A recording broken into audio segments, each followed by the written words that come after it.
Hey everyone, Scott here to discuss Birds of Prey and the fantabulous emancipation of one Harley Quinn. Starring Margot Robbie, Mary Elizabeth Winstead, Rosie Perez, Journey Smollett Bell, Ella Joy J. Bosco, and Ewan McGregor, and directed by Kathy Yan. Now, before I get into this movie, I knew about it because of the advertisements before the trailers ever began. There was a thing before It Chapter 2 when that thing came out in theaters where Harley Quinn pops the balloons of it and goes, "I'm so fucking over clowns." Now, is that a way to promote a movie in front of it? I don't know. I couldn't really tell you. But let's get into this movie. Harley Quinn, returned by Margot Robbie, is dumped by the Joker, who's never on screen, by the way, and lives on her own, and gets a pet hyena. And what kind of fucking pet is a hyena? You've got me. She starts a new life by herself with the hyena named Bruce, after Bruce Wayne. I like that little line, by the way. And both Bruce Wayne and the Joker were never on screen throughout the movie. And I kind of get why, but the movie does do a good job of making the story about Harley Quinn. And making me relate to her, too. Because I like watching Margot Robbie in this movie. The cop, Renee Montoya, played by Rosie Perez, is a character I really did not like throughout the movie, as she investigates a murder caused by the Huntress, played by Mary Elizabeth Winstead, and all the back and forth flashback shit throughout the movie did bug the shit out of me. And I thought the Huntress was a badass character, and I love how Mary Elizabeth Winstead plays the part. Harley runs away from Renee until she kills her egg sandwich, and by she, I'm talking about Renee killing Harley's egg sandwich, and many bad guys chase after Harley, and I did find that scene pretty damn funny, and she gets captured by Roman Sinois, something like that, played by Ewan McGregor. And I do enjoy how menacing McGregor plays the part. It was very convincing to me. Just like he was convincing in the Star Wars prequels. I think he's a good actor. Dinah Lance, or I don't know how you say her name, aka Black Canary, played by Journey Smollett Bell. Now, first of all, is that something from the Arrow TV show? Because I know that there was Katie Cassidy playing that character in that show. Even though it's coming to its end, sure. Is the singer at Roman's club. She gets demoted to Roman's driver, which is pretty fucked up. But hey, this movie is fucked up in an entertaining kind of way, I'll say. And she runs into Harley, and Harley almost gets raped by a bunch of rapers until Canary beats up the raper while raping Harley. And these scenes are pretty much interesting, and her fight moves was kick-ass. And this plot is all over the fucking place, but I'm still having a little bit of fun at this point. Canary meets Cassandra Cain, played by Ella J. Bosco, who's the MacGuffin of the movie, as she's a pickpocket because she eats a diamond that she stole from Roman's friend Victor, BFF Victor, and she can't shit it out until the end of it. Was absolutely baffling. Roman wants the diamond back to the palm of his hand so damn badly, as Cassandra steals it from his BFF Victor, like I said earlier. And how the fuck does he not notice her until the cops get her? Which made no damn sense to me, honestly. Harley then says to Roman she can get it back, and he sends a bounty to get the diamond back to him, which was kind of dumb but clever as a plot, I guess. The breakout fight, I thought at times, God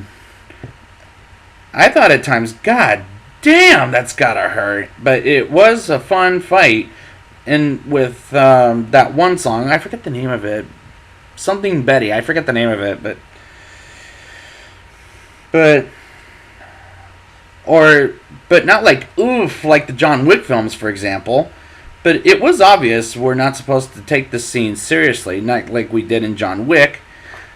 Or maybe we don't take it seriously in John Wick. I have to revisit them. I don't remember them very well. Harley takes Cassandra in and takes her to her apartment And they go to Doc's place, and we learn a little story of how Huntress became the assassin she is. And her family's death story was told interestingly, and Roman antagonizes Erica, who's in his club for laughing at him, versus taking off her dress, which was good acting by Ewan McGregor. Next thing you know, Renee is suspended because of her ex-girlfriend who works for the district attorney of Gotham. I don't know who it was, they never named him. And Harley and Cassandra try to escape the cops, and Bruce is assumingly killed, but we find out at the end he's alive and well and was wandering around Chinatown, which was where she was living at the time. Which made me sad for an animal lover, and I am except for the evil ones like motherfucking coyotes, for example. These scenes were 80s cop film cliche, sure, and it is one of and the other was affecting me. Victor finds out Canary is betraying Roman, which was making me think she's fucked, honestly. Harley and Cassandra are taken to the circus, and it kind of reminded me of, I swear to God, The Killing Joke. Even though I don't know if it would have happened by that point, but Renee fights Harley, and Victor shoots a needle to Harley's neck, and Canary gets Cassandra almost free, and Victor asks her to cut her open, and Huntress comes in and shoots Victor, and as soon as Roman's army comes in, Harley tells the mercenary women that they have to work together to get the hell out of there and keep Cassandra safe, so they fight Roman's army, and one of them captures Cassandra, and Harley and Huntress go after Roman with Cassandra, as actually two of them, Harley and the Huntress, as they crash, or she crashes anyways, and Roman takes Cassandra hostage, and Harley goes after them as Cassandra pulls a grenade that she got earlier in the film, and Harley pushes Roman to hell, and the rest of them come in and celebrate having morning margaritas, and Harley steals Canary's car and takes off with Cassandra and makes her an apprentice. And this climax was kick-ass action, and it's a better feminist movie than either Charlie's Angels, the remake, or the Black Christmas recent movie that just came out. Credits roll to an after-credits voiceover. It's not a scene. It's a voiceover by Harley about Batman, but it's not... But I didn't really get what she was talking about, because she said something about Batman, and then she said... I think it was almost fucked or something. I don't know what the hell was going on there. But do I get it because it was a bad after credits moment? I don't know. Now it's time for the rating. I'll give this movie a 6.4 out of 10.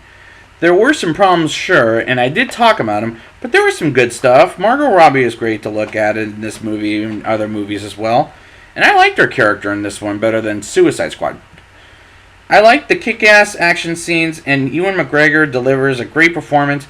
And I'm gonna repeat myself at this point. This movie is so much fucking better than Suicide Squad. I swear to God it is. Because Suicide Squad to me was the weakest of the DC Extended Universe.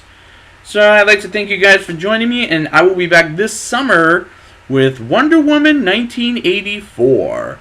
And until then, Justice League Unite!